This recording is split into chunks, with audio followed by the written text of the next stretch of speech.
Morning everyone. आशा करता हूँ आप सब लोग बहुत अच्छे होंगे। मेरा नाम है संजय पटेल और आज हम शुरू करने जा रहे हैं क्लास 11 केमिस्ट्री।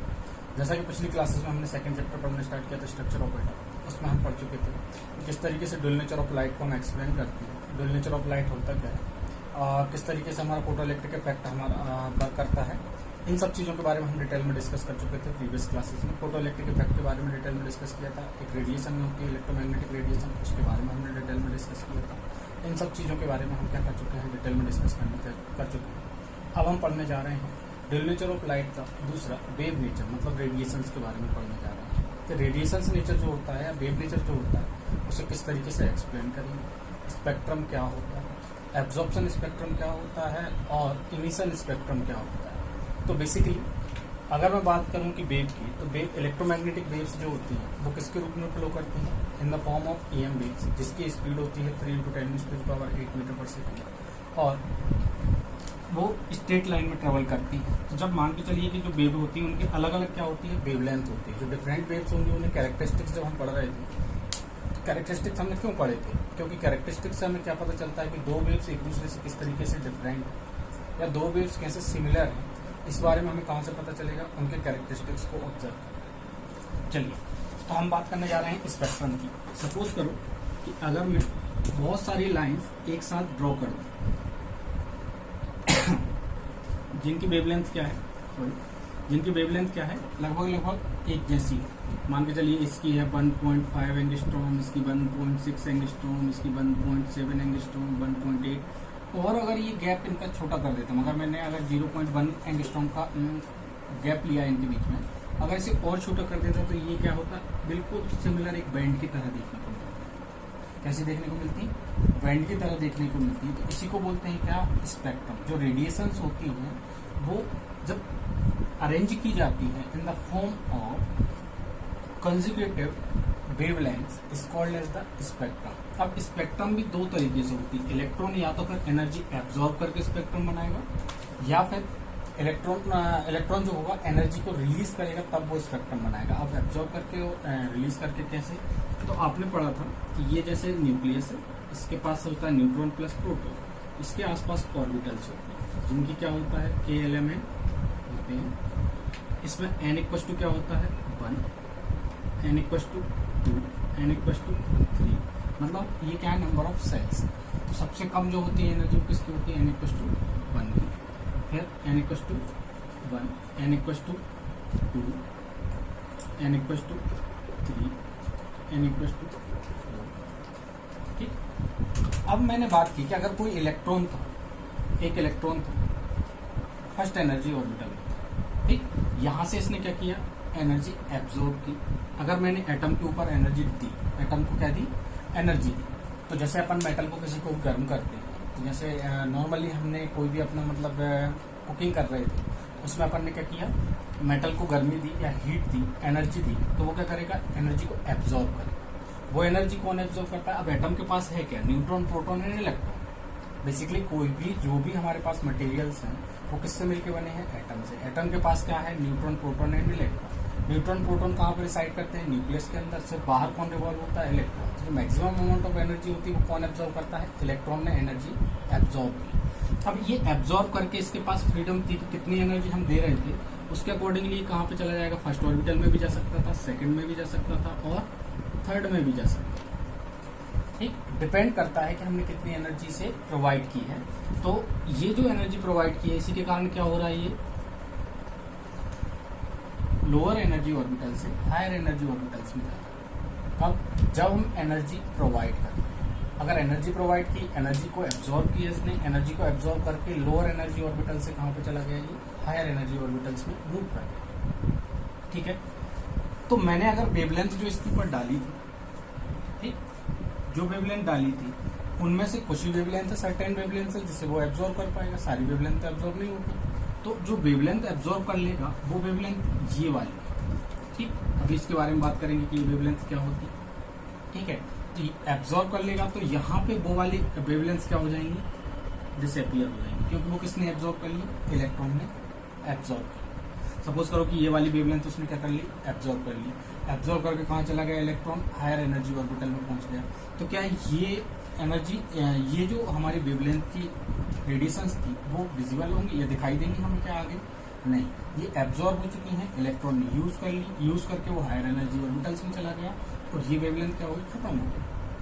ठीक है, अब जैसे ही मैं क्या करूंगा, इसी को बोलते हैं क्या? Emission, absorption spectrum. मतलब कौन कौन सी वेवलेंथ्स हैं जिन्हें कि एक एटम एब्जॉर्ब कर रहा है उन्हें बोलते हैं क्या? Absorption spectrum. और सपोज करो कि यहीं पे ये क्या होता कि अब मैंने यहाँ पे एनर्जी को हटा दिया, एनर्जी को हटा दिया तो अब इलेक्ट्रॉन क्या रहेगा? हायर ऑर्बिटल में तो डिसाइड कर नहीं पाएगा, वो क्या चाहेगा कि मैं लोअर एनर्जी ऑर्बिटल्स में आऊँ। ठीक, अब वो क्या होगा? वो चाहेगा कि मैं किस में आऊँ? लोअर एनर्जी ऑर्बिटल में आऊँ। मतलब यहाँ से अब ये वापस आना चाहेगा कहाँ पे? फर्स्ट में भी आ सकता था, यहाँ से कहाँ पे आ सकता था? सेकंड में भी आ सकता था, यहाँ से थर्ड में भी आ सकता था। फोर्थ एनर्जी ऑर्बिटल से इसके पास तीनों चांसेस थे कि थर्ड में आ गया, सेकंड में भी आ सकता था, फर्स्ट में भी आ सकता था डायरेक्ट। या फिर n=2 सेकंड से कहाँ पे आ सकता था? सेकंड में भी आ सकता था, थर्ड से फर्स्ट में भी आ सकता था। क्या सेकंड से थर्ड में जा सकता है? Emission spectrum not possible. क्यों? क्योंकि इमिशन स्पेक्ट्रम में वो एनर्जी को कम कर रहा है, हायर एनर्जी ऑर्बिटल से लोअर एनर्जी में ऑर्बिटल्स में आ रहा है। जो एनर्जी गैप था इन दोनों के बीच का, वो एनर्जी को क्या कर रहा है? वो रिलीज कर रहा है। यहाँ पे क्या कर रहा है? एनर्जी को रिलीज कर रहा है। तो ये स्पेक्ट्रम जो बन रहा है ये किसके कारण बन रहा है? इलेक्ट्रॉन के हायर एनर्जी ऑर्बिटल से लोअर एनर्जी ऑर्बिटल्स में मूव करने के कारण ये स्पेक्ट्रम फॉर्म हो गया। इस स्पेक्ट्रम को बोलते हैं इमिशन स्पेक्ट्रम। एब्जॉर्प्शन स्पेक्ट्रम मतलब इलेक्ट्रॉन ने एनर्जी एब्जॉर्ब की, एब्जॉर्ब करने के बाद लोअर एनर्जी ऑर्बिटल से कहाँ पे पहुंचा? हायर एनर्जी ऑर्बिटल में पहुंचा। और जिस वेवलेंथ की एनर्जी एब्जॉर्ब की थी उन वेवलेंथ को बोलते हैं हम क्या? Absorption spectrum. और जब इलेक्ट्रॉन हायर एनर्जी ऑर्बिटल से लोअर एनर्जी ऑर्बिटल में आता है वो क्या इमिट करता है? एनर्जी को इमिट करता है, तो उसे बोलते हैं क्या? Emission spectrum. ये दोनों समझ में आए होंगे। एब्जॉर्प्शन स्पेक्ट्रम क्या होता है, इमिशन स्पेक्ट्रम क्या होता है। इसी के बेसिस पे क्या होता है कि लाइमन बाल्मर पास्टन ब्रैकेट टीफन करके सीरीज बनती है। अब आपको इसका कॉन्सेप्ट समझा देता हूँ कि इसकी एनर्जी जो होती है उसकी वेवलेंथ क्या होती है। तो इसके लिए आपको डायरेक्टली एक कॉन्सेप्ट याद करना होगा कि 1/λ = वेव नंबर बोलते हैं। वेवलेंथ का जो रेसिप्रोकल होता है उसे क्या बोलते हैं? वेव नंबर बोलते हैं।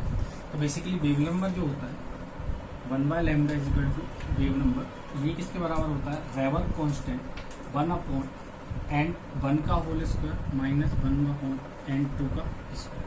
अब समझ लेते हैं कि रेवर कांस्टेंट क्या है। तो रेवर कांस्टेंट एक कांस्टेंट है जिसकी वैल्यू होती है कितनी? 1.09 × 10⁵ सेंटीमीटर।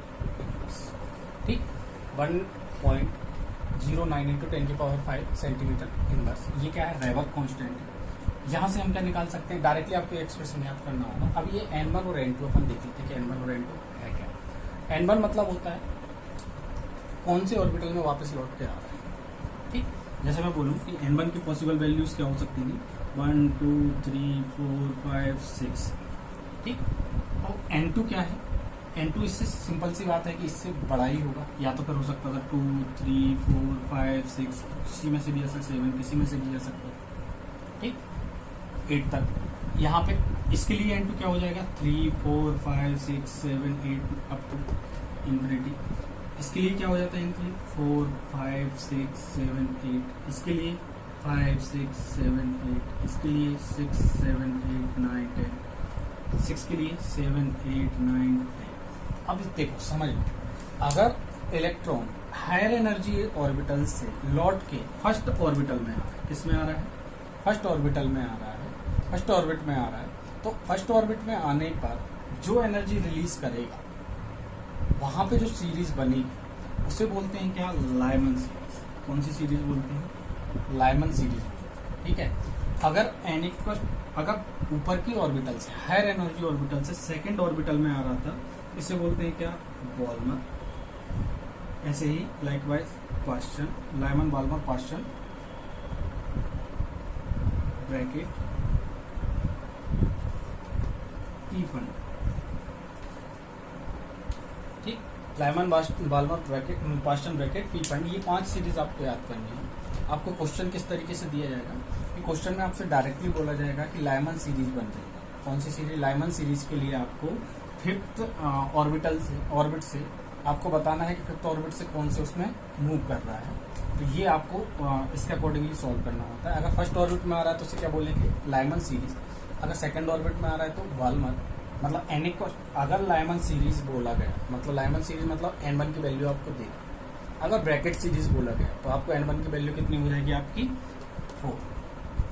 अगर प्रीफंड सीरीज बोला गया तो n1 की वैल्यू कितनी हो जाएगी 5। तो यहाँ से आपको डायरेक्टली पता क्या चल जाएगा, n1 की वैल्यूज, RH की वैल्यू पता होती है, n2 वो बताएगा। n2 क्या बोलेगा कि सबसे ज्यादा वेवलेंथ वाली देखो, मैक्सिमम वेवलेंथ किसकी होगी, मिनिमम वेवलेंथ किसकी होगी। तो ये आपको निकालना पड़ेगा कि इनफाइनाइट से आएगा तो क्या होगा, तो जस्ट कंसेक्यूटिव, मतलब जैसे मैं बोलूँ कि सेकंड से थर्ड से सेकंड में आए